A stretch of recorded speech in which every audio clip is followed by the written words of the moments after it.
السلام علیکم ورحمۃ اللہ وبرکاتہ۔ آج سے 1406 برس قبل 27 رجب کی ایک شب وہ مخیر القول واقعہ پیش آیا جسے ہم معراج کے نام سے جانتے ہیں۔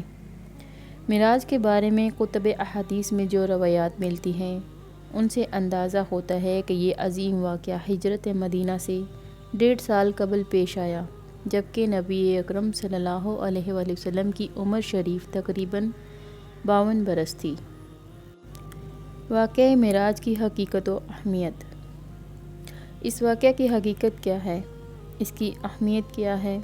اس موضوع پر گفتگو کرنے کے ضمن میں سب سے پہلے ہمیں یہ معین کرنا ہوگا کہ اس واقعہ کے ہم تک پہنچنے کے ذرائع کیا ہیں۔ ظاہر بات ہے کہ ہمارے لیے کسی بھی ضمن میں مرجع اول اور اولین بنیاد قرآن مجید ہے، اور قرآن حکیم میں واقعہ معراج کا ذکر 2 مقامات پر صراحت کے ساتھ آیا ہے۔ اس میں نہ کسی اشارے، کنایے، رمز یا ایما کا اندازہ ہے اور نہ کوئی ابہام و ایام ہے، بلکہ صراحت کے ساتھ واضح الفاظ میں اس واقعہ کا ذکر ہے۔ اس سفر مبارک کے 2 حصے ہیں۔ ایک حصہ زمینی ہے، یعنی مسجد حرام سے مسجد اقصیٰ تک، اور دوسرا حصہ آسمانی ہے، یعنی مسجد اقصیٰ سے سدرۃ المنتہیٰ تک۔ چنانچہ قرآن مجید میں 2 مقامات پر اس واقعہ کے دونوں حصوں کو جدا جدا بیان کیا گیا ہے۔ سورہ بنی اسرائیل کی پہلی آیت میں، جو 15ویں پارے کی بھی پہلی آیت ہے، اس زمینی سفر کا ذکر ہے۔ سبحان الذی اسریٰ بعبدہ لیلا من المسجد الحرام الی المسجد الاقصیٰ۔ پاک ہے وہ ذات جو لے گئی راتوں رات اپنے بندے کو شب کے ایک حصے میں مسجد حرام سے مسجد اقصیٰ تک۔ الذی بارکنا حولہ، جس کے ماحول گرد و پیش کو ہم نے مبارک بنا لیا۔ لنریہ من آیاتنا، تاکہ ہم دکھائیں اسے صلی اللہ علیہ وآلہ وسلم کو اپنی نشانیوں میں سے کچھ نشانیاں۔ انہ هو السمیع البصیر، یقیناً سب کچھ سننے والا اور سب کچھ دیکھنے والا تو صرف وہ تبارک و تعالی ہے۔ جیسا کہ میں نے ابھی عرض کیا، یہ سورہ بنی اسرائیل کی پہلی آیت ہے۔ نوٹ فرما لیں کہ اس سورہ مبارکہ کا دوسرا نام سورۃ الاسراء بھی ہے، بلکہ عرب ممالک میں جو قرآن مجید طبع ہوتے ہیں ان میں سورہ اسراء کے نام سے ہی موسوم کیا جاتا ہے۔ اس سفر مبارک کا جو آسمانی حصہ ہے، اس کا ذکر سورہ نجم میں ہے۔ تو جیسا کہ میں نے عرض کیا، اس واقعہ کے وقوع پذیر ہونے کی اطلاع خود قرآن سے ملتی ہے، جو ہمارے لیے مرجع اول ہے۔ اس حوالے سے یہ بات جان لیجیے کہ چونکہ اس واقعہ کی بنیاد صرف احادیث ہی پر مبنی نہیں ہے، بلکہ قرآن مجید میں بھی بصراحت اس کا ذکر ہے، لہٰذا اس کا انکار کفر ہوگا، اگرچہ توجیہ اور تاویل کے اعتبارات سے الفاظ قرآنی میں جس حد تک گنجائش ہو، اس حد تک اگر کوئی اختلاف ہو تو اسے کفر نہیں سمجھا جائے گا۔ اس واقعے کے ضمن میں ہمارے لیے مرجع ثانی احادیث نبویہ ہیں۔ ہمارے دین کے یہ 2 بنیادی ماخذ ہیں، قرآن و حدیث۔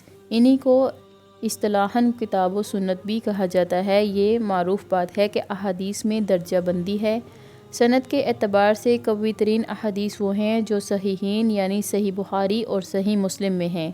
ان میں سے بھی وہ احادیث جو ان دونوں میں موجود ہوں، یعنی جن کی صحت پر یہ دونوں امام متفق ہو گئے، وہ اپنی سند کے اعتبار سے قرآن مجید کے آس پاس پہنچ جاتی ہیں۔ اس وضاحت کے بعد یہ بات جان لیجیے کہ اگرچہ ایسی احادیث کی تعداد کثیر ہے جن میں مختلف تفاصیل مذکور ہیں، تاہم نوٹ کرنے والی بات یہ ہے کہ کم از کم 28 صحابہ کرام سے یہ واقعہ مروی ہے۔ چونکہ ایک ہی روایت کئی صحابہ سے مروی ہے، اس اعتبار سے روایت کی تعداد تو 28 سے بھی بڑھ جائے گی، لیکن ان اصحابہ کی تعداد 28 سے جن سے واقعہ معراج کا ذکر تفصیلاً یا اجمالاً مروی ہے، پھر ان میں سے ایک بڑی مفصل روایت وہ بھی ہے جو متفق علیہ ہے، یعنی احادیث کے اس طبقے سے تعلق رکھتی ہے کہ جن کے بارے میں شک و شبہ کی گنجائش بہت ہی کم رہ جاتی ہے، بلکہ صحیح تر بات یہ ہوگی کہ معدوم کے درجے میں آ جاتی ہے۔ اس متفق علیہ حدیث میں جو تفاصیل آئی ہیں انہیں ہمیں منوعاً ماننا ہوگا۔ سفر معراج کی غرض و غایت۔ یہاں ڈاکٹر صاحب کہتے ہیں کہ اس تمہید کے بعد پہلے میں یہ عرض کروں گا کہ اس واقعہ کی نوعیت کیا ہے۔ آیا یہ کوئی منفرد واقعہ ہے یا جو نبی اکرم صلی اللہ علیہ وسلم کو پیش آیا، یا یہ نبوت اور رسالت کے مستقل معاملات میں سے ایک معاملہ ہے اور مختلف انبیاء اور رسل کے ساتھ بھی یہ معاملہ پیش آیا ہے؟ اگر پیش آیا ہے تو اس میں جو فرق و تفاوت ہے وہ آیا نوعیت کا ہے یا کیفیت کا؟ یہ بات جان لیجئے کہ مکاشفات اور مشاہدات تو نبوت کا جزء لا ينفك ہے۔ اس کی وجہ یہ ہے کہ انبیاء اور رسل اس منصب اور خدمت پر مامور ہوتے ہیں کہ ان امور غیبی کی اطلاع دیں جن پر ایمان لانا لوگوں کے لیے ضروری ہے، جیسے اللہ تبارک و تعالیٰ کی ذات والا صفات ہے جو ذات و صفات کے اعتبار سے احد ہے، پھر ملائکہ ہیں، اسی طرح جو آئندہ پیش آنے والے واقعات ہیں جب تک وہ پیش نہ آ جائیں وہ پردہ غیب میں ہیں۔ یوم الآخرت قیامت کا دن ایک امر غیب ہے۔ بعث بعد الموت، حشر و نشر، وزن اعمال، جزا و سزا، یہ سب امور غیبی ہیں۔ پھر سب سے بڑھ کر خود ذات باری تعالیٰ، جس کے متعلق یا یوں کہہ لیں کہ وہ اللہ تعالیٰ غیب میں ہے، یا یوں کہہ لیں کہ اس ذات عز و جل اور ہمارے مابین غیب کا پردہ حائل ہے۔ یہ وہ چیزیں ہیں اور وہ امور ہیں جن پر ایمان لانا بہت ضروری ہے۔ ہدایت کا نقطہ آغاز ہی یہ ہے کہ ان باتوں کو مانا جائے۔ یہی وجہ ہے کہ سورہ بقرہ میں ہدایت کے لیے جو شرط اول بیان کی گئی ہے وہ یہی ایمان بالغیب ہے۔ الف لام میم ذالک الکتاب لا ریب فیہ ھدی للمتقین الذین یؤمنون بالغیب۔ یہ شرط اول ہے۔ اب وہ بلند مرتبت ہستیاں اس خدمت پر مامور ہوئی ہوں کہ وہ ان امور غیبی پر ایمان کی دعوت دیں۔ ظاہر ہے کہ انہیں تو ان پر مامور بدرجہ کمال و تمام ایمان و یقین ہونا چاہیے۔ جب تک وہ ایمان و یقین ان کے اندر اپنے درجہ کمال کو پہنچا ہوا نہیں ہوگا تو وہ دوسروں تک اس ایمان بالغیب کو کیسے منتقل کریں گے؟ اب یہ بھی جان لیجئے کہ ایمان و یقین کے مختلف مراتب ہیں۔ ایک یقین وہ ہے جو فکر و نظر اور تعقل و تفکر کے نتیجے میں پیدا ہو جاتا ہے۔ ایک یقین وہ ہے جو خود ذاتی مشاہدے سے پیدا ہوتا ہے۔ اس سے بھی بلند تر ایک درجہ وہ ہے جو انسان کے ذاتی تجربے اور احساس پر مبنی ہوتا ہے۔ قرآن مجید میں ان مدارج کے 3 اصطلاحات استعمال ہوئی ہیں: علم الیقین، عین الیقین اور حق الیقین۔ علم الیقین یہ ہے کہ آپ نے اپنی عقل کو استعمال کرتے ہوئے استنباط کیا، استدلال کیا اور اس طرح کسی چیز کا علم آپ کو حاصل ہوا اور آپ کو یقین آ گیا۔ عین الیقین یہ ہے کہ آپ نے کسی چیز کو دیکھا اور آپ نے اپنی حس بصارت پر اعتماد کرتے ہوئے اس پر یقین کر لیا۔ اور حق الیقین کا درجہ ان دونوں سے بلند ہوگا۔ یہ یقین وہ ہوگا جو انسان کے لیے اپنے ذاتی تجربے کا ایک جزو بن جائے۔ یہاں ایک سادہ سی مثال دے کے واضح کیا گیا ہے کہ اگر آپ دیکھیں کہ کہیں دھواں ہے تو آپ اپنی عقل کے بل پر یہ استدلال کرتے ہیں اور اس نتیجہ پر پہنچتے ہیں کہ وہاں آگ ہے، اس لیے کہ آپ کو یہ کلیہ معلوم ہے کہ دھواں اور آگ لازم ملزم ہے۔ اگرچہ آپ نے نہیں دیکھی آگ، آپ نے نہیں دیکھی، آپ نے دھواں ہی دیکھا، لیکن اس کو دیکھ کر آپ کو اپنے استنباط اور استدلال سے آگ کے وجود پر یقین آ گیا۔ یہ علم الیقین ہے۔ اب آپ نے قدم بڑھایا، بھاگے، دوڑے اور آپ وہاں پہنچ گئے جہاں سے دھواں اٹھ رہا تھا، اور آپ نے اپنے سر کی آنکھوں سے آگ کا مشاہدہ کر لیا، تو اب علم الیقین سے بلند تر درجہ آپ کو حاصل ہو گیا۔ یہی ہے عین الیقین۔ عربی کا مقولہ ہے لیس الخبر کالمعاینۃ، یعنی کسی کے بتانے سے جو یقین پیدا ہوتا ہے وہ اس درجے کا نہیں ہو سکتا جو دیکھنے سے پیدا ہوتا ہے۔ فارسی میں اسی حقیقت کا اظہار اس مقولے کے ذریعے کیا جاتا ہے: شنیدہ کے بود مانند دیدہ۔ لیکن ابھی یقین و معرفت کا ایک درجہ باقی ہے، اور وہ حقیقت آگ کی اصل حقیقت کا ادراک ہے۔ آپ نے آگ آنکھ سے دیکھ لی، لیکن اس وسوسے کا امکان ہے کہ ہو سکتا ہے یہ آگ کی صورت ہو، یہ حقیقی آگ نہ ہو۔ سورہ نجم میں فرمایا گیا ما کذب الفؤاد ما رأى، نظر نے جو دیکھا دل نے اس کو جھٹلایا نہیں۔ اس میں اسی وسوسے کی طرف اشارہ ہے کہ کسی وقت انسان کسی شے کو دیکھ رہا ہوتا ہے لیکن یقین نہیں آتا کہ میں ٹھیک دیکھ رہا ہوں، اور کیفیت یہ ہو جاتی ہے کہ انسان پکار اٹھتا ہے آنچمی بینم بابداریس یا رب یا بہواب۔ اس وسوسے کا کلیہ ازالہ اس وقت ہو جائے گا جب وہ آگ آپ کو چھو جائے یا آپ اس آگ کو خود چھو لیں۔ اب یقین ہو جائے گا کہ یہ واقعتاً آگ ہے، محض صورت آگ نہیں ہے بلکہ حقیقت آگ ہے۔ اس تجربے ہی سے آپ کو صحیح اندازہ ہوگا کہ آگ کہتے کسے ہیں۔ اگر کبھی انگارے نے آپ کے جسم کے کسی حصے کو چھوا نہ ہو اور آپ نے ساری عمر آگ صرف دیکھی ہو، اس کی اصل حقیقت کا علم اور ادراک آپ کو حاصل ہو ہی نہیں سکتا۔ یہ ہے وہ ذاتی تجربہ جس کی رسائی جب انسان کے اپنے احساس تک ہو جاتی ہے تو اس کو حق الیقین کہا جاتا ہے۔ اب ظاہری بات ہے کہ انبیاء اور رسول کو جو یقین دوسروں تک منتقل کرنا ہے، اس کے پیش نظر ان کا اپنا یقین و ایمان اگر حق الیقین کے درجے تک نہ پہنچا ہو اور ان کے اپنے تجربے اور احساس کا جز نہ بن چکا ہو تو مطلوب حاصل نہیں ہو سکتا۔ پھر یقین کی وہ کیفیت پیدا نہیں ہو سکتی کہ وہ مجسم ایمان و یقین بن جائیں، کہ ان کی شخصیتوں سے یقین معتدی ہو رہا ہو، پھیل رہا ہو۔ ان کے لیے ان کا تجربہ، ان کا معائنہ اور ان کا مشاہدہ اگر نہ ہو تو یقین کا وہ درجہ کبھی پیدا ہو ہی نہیں سکتا کہ ان کی شخصیتوں سے یقین متعدی ہو جائے، لوگوں تک پہنچے۔ جیسے اگر آگ کی بھٹی ہو تو اس سے حرارت خود بخود نکلتی ہے اور دوسروں تک پہنچ جاتی ہے۔ یہ ہے اصل میں وہ سبب جس کی بنا پر اللہ تعالیٰ عالم ملکوت کے مشاہدات انبیاء اور رسول کو کراتا ہے۔ یہ مکاشفات کی شکل میں بھی ہو سکتے ہیں، یہ رویا کی شکل میں بھی ہوتے ہیں، اور یہ حالت نوم میں بھی ہوئے ہیں اور حالت بیداری میں بھی ہوئے ہیں، اور ان دونوں یعنی خواب و بیداری کی درمیانی کیفیت میں بین النومی والیقظت بھی ہوئے ہیں۔ اس میں کچھ چیزوں کو متمثل کر کے بھی دکھایا گیا ہے، بعض حقائق کا براہ راست مشاہدہ کرایا گیا ہے۔ جیسے جیسے مراتب ہیں ویسے ویسے ہی ان تجربات و مشاہدات کا معاملہ ہے۔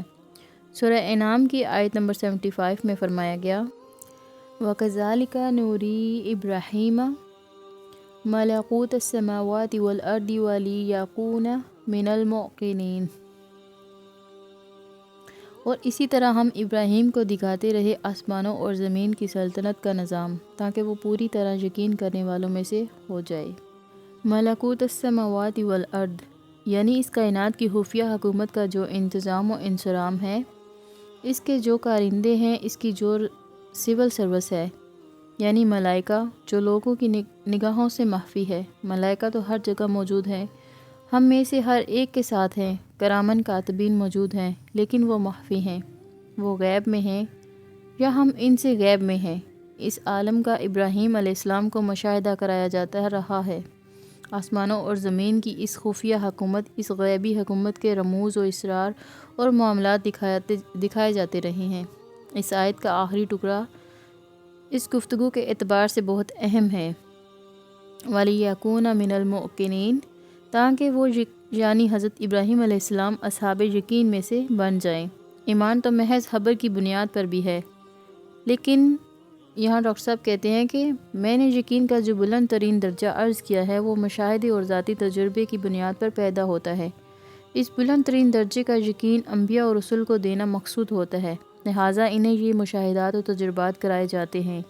البتہ جیسے نبوت اور رسالت کے سلسلے کی تکمیل بنی نبی اکرم صلی اللہ علیہ وسلم کی ذات گرامی پر ہوئی ہے، اسی طرح ان مشاہدات کے بارے میں بھی چوٹی کا مشاہدہ اور ذاتی تجربات کے ضمن میں بھی بلند ترین تجربہ وہ ہے جو رسول اللہ کو ہوا، جسے ہم معراج کے نام سے جانتے ہیں۔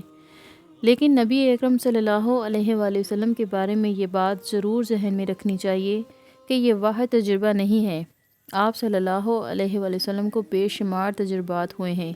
آپ صلی اللہ علیہ وسلم کسوف پڑھا رہے ہیں اور جنت آپ کے سامنے لے آئی گئی ہے، اور بے اختیار آپ صلی اللہ علیہ وسلم کا ہاتھ اٹھا اور آگے بڑھتا تاکہ آپ جنت کے کسی درخت کا پھل یا میوہ توڑ لیں۔ یہ ہاتھ کا اٹھنا اور بڑھنا ایک غیر اختیاری عمل تھا۔ اس نوع کے عمل میں کسی ارادے کو دخل نہیں ہوتا۔ پھر جہنم سامنے لائی گئی اور آپ بے اختیار اس کی حرارت، اس کی گرمی، اس کی دہشت سے اچانک پیچھے ہٹے۔ یہ تمام تجربات نماز میں ہو رہا ہے، عالم بیداری میں ہو رہا ہے۔ حضور صلی اللہ علیہ وآلہ وسلم میں خلوت میں نہیں ہے، مجمع میں ہے، وہاں یہ سب کچھ ہو رہا ہے۔ مختصراً یہ کہ ہم ان مشاہدات کا احاطہ کر ہی نہیں سکتے جو جناب محمد صلی اللہ علیہ وسلم کو ہوئے۔ روایات معراج میں اختلاف کی حقیقت۔ یہاں ڈاکٹر صاحب کہتے ہیں کہ آگے بڑھنے سے قبل واقعہ معراج سے متعلق ایک ظاہری الجھن کی وضاحت کرنا چاہتا ہوں کہ یہ حقیقت ہے کہ جہاں تک نفس سے واقعہ کا تعلق ہے، اس کے بارے میں کوئی اختلاف نہیں۔ سب مانتے ہیں کہ سیرت میں ایسا کوئی واقعہ ہوا تو ضرور ہے، البتہ اس کی تفصیلات کے بارے میں مختلف روایات ملتی ہیں جن میں بظاہر بہت اختلاف ہے۔ یعنی مجرد واقعہ معراج کا تو متفق علیہ ہے، لیکن اس حقے میں جو رنگ ہے وہ مختلف روایات میں جدا جدا ہیں۔ ان میں بھی ایک تو اس نوعیت کی چیزیں ہیں جن میں ہم آہنی کی جا سکتی ہے اور وہ باہم منطبق ہو جاتی ہے۔ اس بات کو اس مثال سے سمجھا جا سکتا ہے کہ یہ ایک واقعہ آپ نے دیکھا اور وہی واقعہ کسی اور نے بھی دیکھا، تو آپ اس کو جس انداز میں بیان کریں گے ہو سکتا ہے کہ دوسرا اس کو اس انداز سے نہیں بلکہ کسی اور انداز سے بیان کرے۔ یعنی آپ اس واقعہ کی ایک کڑی کو زیادہ تفصیل سے بیان کریں اور شاید دوسرے صاحب اس کو اجمالی طور پر بیان کریں اور کسی دوسری کڑی کو زیادہ تفصیل سے بیان کریں۔ ہر شخص کا ایک اپنا ذوق اور اپنا مزاج ہوتا ہے، اسی کے اعتبار سے واقعات کا بیان بھی ہوتا ہے۔ ہو سکتا ہے کہ آپ کے ذوق کے اعتبار سے کوئی بات آپ کے نزدیک کم اہمیت رکھتی ہے، تو اگرچہ آپ اسے سنیں گے یا دیکھیں گے، لیکن وہ آپ کے حافظے میں محفوظ نہیں رہے گی، جبکہ ایک دوسری چیز کی طرف آپ کو زیادہ میلان ہے، اس کو آپ پوری طرح گرفت میں لائیں گے، اسے کیچ کریں گے اور محفوظ کر لیں گے۔ تو ایک ہی واقعہ بیان کیا جا رہا ہے، اسے 2 نے سنا، 5 نے سنا، تو جب یہ حضرات اس کو بیان کریں گے تو تھوڑا تھوڑا فرق ہو جائے گا، لیکن آپ اس فرق کو جوڑ کر ایک وحدت بنا سکتے ہیں۔ لہٰذا روایات میں ایک اختلاف تو اس نوعیت کا ہے جس میں کسی تاویل کی کوئی ضرورت نہیں۔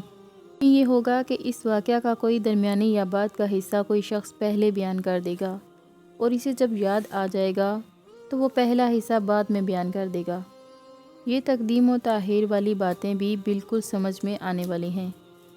عقل انسانی اس کو ہم آہنگ کر سکتی ہے، البتہ بعض باتیں ایسی ہیں جو ناقابل تطبیق ہیں، وہ بالکل متضاد نوعیت کی ہیں۔ مثلاً کہیں تو یہ بیان کیا گیا ہے کہ سفر معراج مقام حطیم سے شروع ہوا، کسی دوسری روایات میں بیان ہو رہا ہے کہ اس کا آغاز کسی گھر سے ہوا، کسی دوسری روایات میں بیان ہو رہا ہے کہ اس کا آغاز کسی گھر سے ہوا، حضور صلی اللہ علیہ وآلہ وسلم کے اپنے گھر سے یا حضرت ام ہانی کے گھر سے، جو حضرت صلی اللہ علیہ وآلہ وسلم کی چچا زاد بہن ہے۔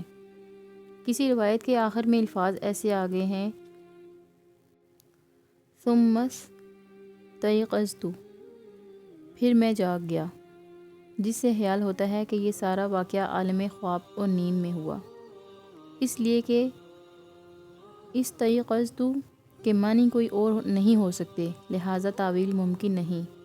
یہ جو اس نوعیت کی تضاد کی حامل روایات ہیں جن کو ایک دوسرے کے ساتھ باہم جوڑنا ممکن نہیں ہے، ایسی روایات کی ایک نہایت عمدہ تعویل بہت سے محققین امت کی جانب سے یہ کی گئی ہیں کہ واقعہ معراج بھی ایک بار نہیں ہوا، کئی بار ہوا ہے۔ اس طرح کوئی روایت بھی رد نہیں ہوتی۔ بعض محققین اس تعویل کو تسلیم نہیں کرتے کہ واقعہ معراج بار بار ہوا ہے، بلکہ وہ اپنی تحقیق کی بنیاد پر اس روایت کو بتاتے ہیں جیسے وہ زیادہ معتبر سمجھتے ہیں، اور صرف اسی کو قبول کرتے ہیں، چنانچہ اس کے مطابق اپنی رائے کا اظہار کرتے ہیں، اور بقیہ روایات کو وہ رد کر دیتے ہیں۔ سلف سے یہ اختلاف چلا آ رہا ہے اور یہ آئندہ بھی رہے گا۔ یہاں اسرار احمد کہتے ہیں کہ اپنے ذاتی مطالعہ اور غور و فکر سے جس نتیجے پر میں پہنچا ہوں وہ میں آپ کے سامنے بیان کر دیتا ہوں، اور وہ یہ ہے کہ جناب محمد رسول اللہ صلی اللہ علیہ وآلہ وسلم کو معراج کی سعادت کم از کم 2 مرتبہ حاصل ہوئی ہے۔ ایک مرتبہ یہ واقعہ نبوت کے ابتدائی دور میں پیش آیا، یوں سمجھیے یہ معراج نبوت کے سن 2 یا 3 میں ہوا، یعنی 42 یا 43 سنِ ولادت میں، اور یہ معراج ہوا ہے حالت نوم میں۔ ایسی روایات اس معراج کے ساتھ جڑیں گی جن کے آخر میں مذکور ہے ثم استيقظت، یعنی پھر میں جاگ گیا۔ یہ جو تجربہ ہے اس کو نیند میں ایک روحانی تجربے، ایک مکاشفے یا خواب سے تعبیر کیا جائے گا۔ اور جو دوسرا واقعہ ہے جو انتہائی مشہور و معروف ہے اور جس کو ہم معراج کے نام سے جانتے ہیں، یہ نبوت کے سن 11 کے آخرواں یا سن 12 کے اوائل میں ہوا ہے۔ گویا یہ حضور صلی اللہ علیہ وآلہ وسلم کی عمر شریف کا 52واں سال ہے، یعنی ہجرت سے لگ بھگ 2 سال قبل۔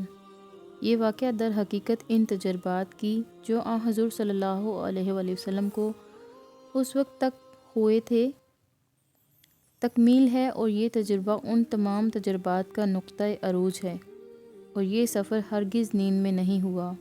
یہ صرف روحانی تجربہ نہیں ہے، یہ کوئی رویا یا خواب نہیں ہے، بلکہ یہ سفر ہے بجسدہ ہی، نبی اکرم صلی اللہ علیہ وآلہ وسلم کے پورے جسد مبارک کے ساتھ معراج کا یہ پورے کا پورا سفر پیش آیا۔ سفر معراج کی عقلی توجیہ۔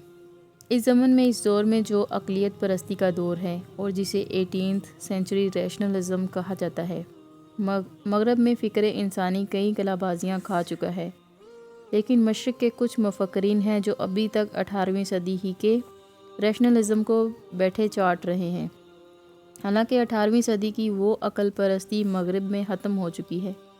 سائنس کے صغرا کبرا اور مقدمات و متعلقات پریمیسز تبدیل ہو چکے ہیں، اصول و مبادی بدل چکے ہیں، لیکن علامہ اقبال کے اس مصرعے کے مصداق کہ وہاں دیگر گوں ہے لحظہ لحظہ، یہاں بدلتا نہیں زمانہ۔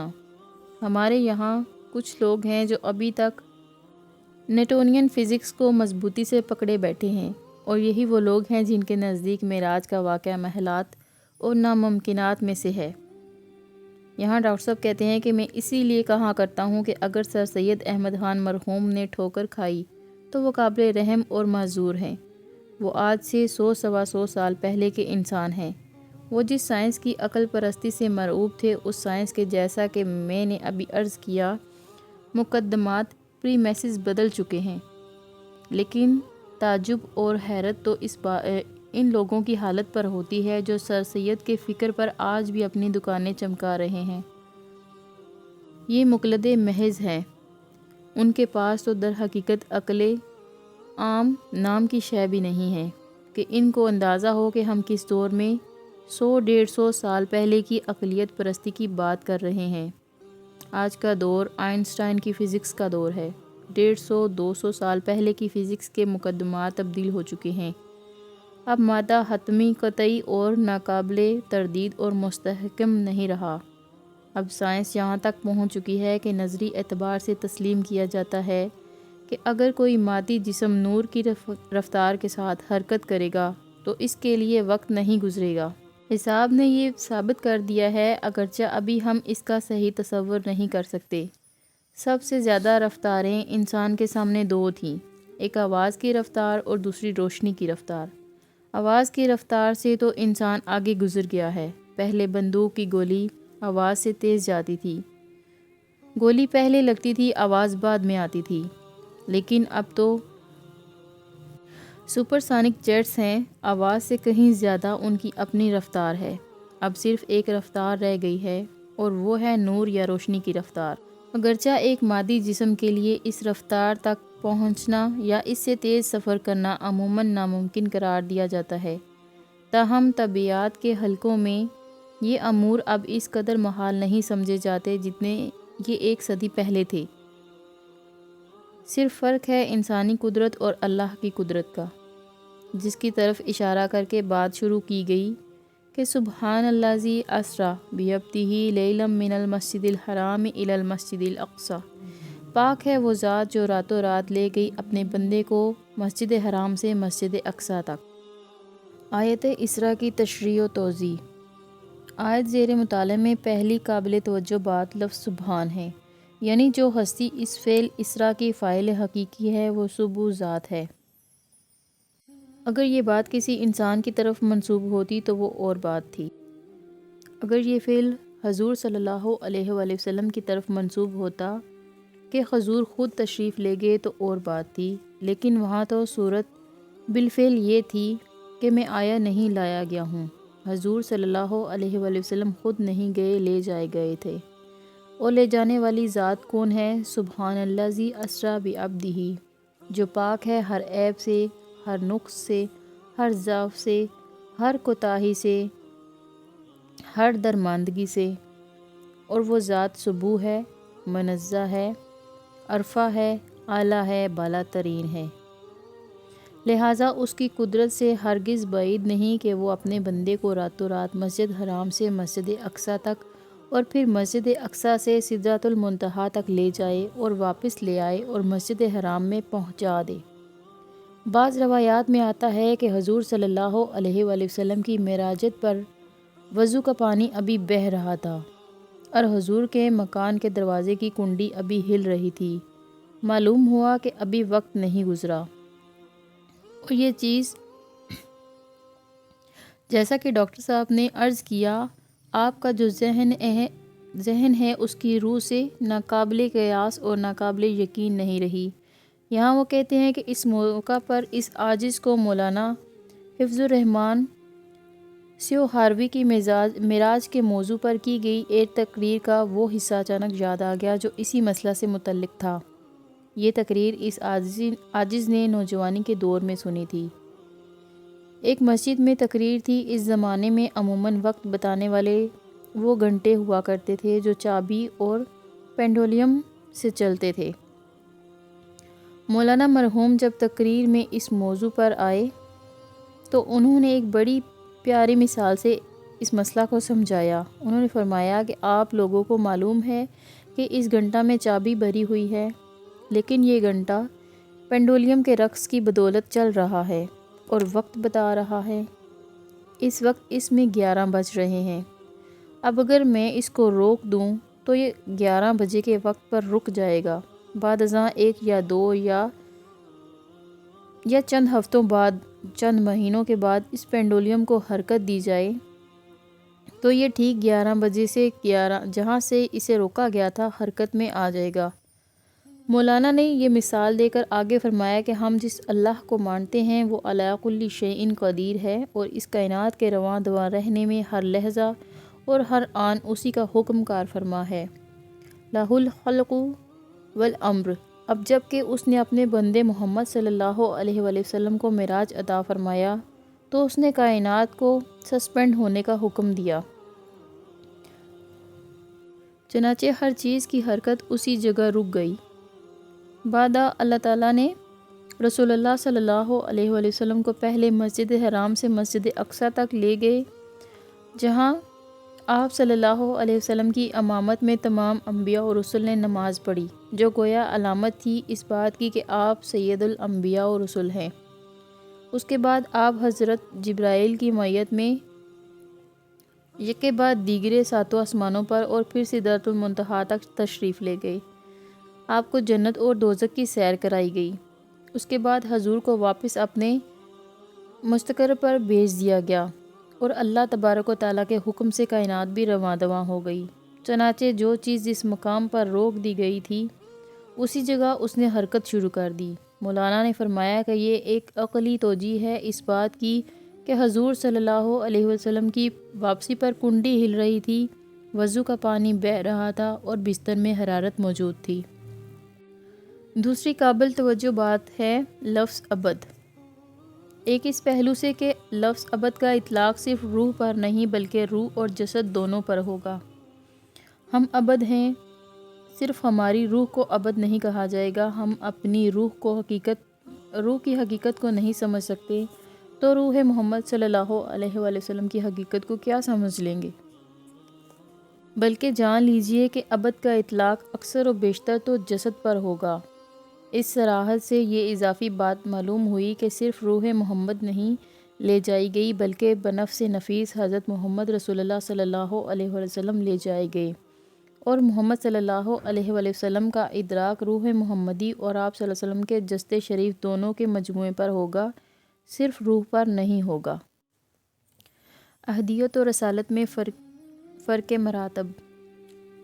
تیسری بات جو بہت قابل لحاظ ہے وہ یہ ہے کہ یہ جو مقام عروج ہے جس کا ذکر سورہ بنی اسرائیل کی پہلی آیت میں ہو رہا ہے، اس میں حضور صلی اللہ علیہ وآلہ وسلم کی دو نسبتوں میں سے جس کا حوالہ دیا جا رہا ہے وہ نسبت رسالت نہیں بلکہ نسبت عبدیت ہے۔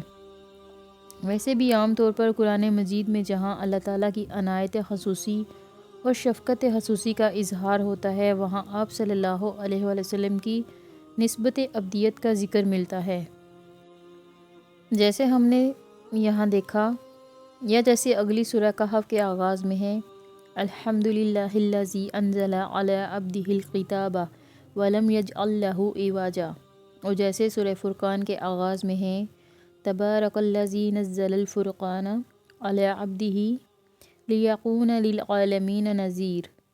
اسی طریقے سے سورہ نجم میں ارشاد ہوا فأوحیٰ الی عبدہ ما اوحیٰ۔